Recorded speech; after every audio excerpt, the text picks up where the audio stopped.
Russia দাবি করেছে তাদের বাহিনী পূর্ব ইউক্রেনের দোনেৎস্ক অঞ্চলের প্রথম সারির শহর কুরাখোভ দখল করেছে। সাম্প্রতিক মাসগুলোয় রাশিয়া বেশ অগ্রগতি পেলে শহরটি ক্ষতির মুখে পড়ে বলে ব্রিটিশ গণমাধ্যম বিবিসি এক প্রতিবেদনে জানিয়েছে।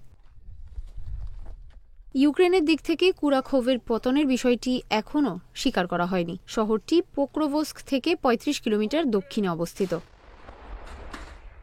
গত রোববার ইউক্রেন পাল্টা হামলা চালানোর পর সাম্প্রতিক দিনগুলোতে রাশিয়ার কুরস্ক অঞ্চলেও ভয়াবহ যুদ্ধ চলছে। বিবিসি কুরাকোভের উপকণ্ঠে এবং এর আশেপাশের এলাকায় রাশিয়ান সৈন্যদের দেখানো বেশ কয়েকটি পতাকা উত্তোলন ভিডিও যাচাই করেছে।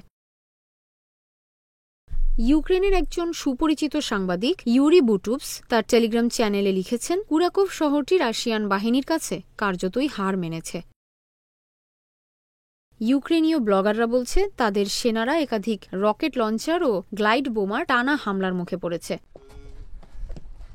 ইউক্রেনের ফ্রন্টলাইন পর্যবেক্ষণকারী গোষ্ঠী ডিপ স্টেট জানিয়েছে, মঙ্গলবার দুপুর পর্যন্ত কুরাকোভের বেশিরভাগ এলাকা রুশ নিয়ন্ত্রণে চলে গেছে। ইউক্রেনের খর্তিৎসিয়া বাহিনীর মুখপাত্র ভিক্তর ত্রেহুবভ বলেছেন, সোমবার সকাল পর্যন্ত কুরাকোভে ইউক্রেনীয় বাহিনী রুশ সেনাদের সঙ্গে লড়াই চালিয়ে যাচ্ছিল।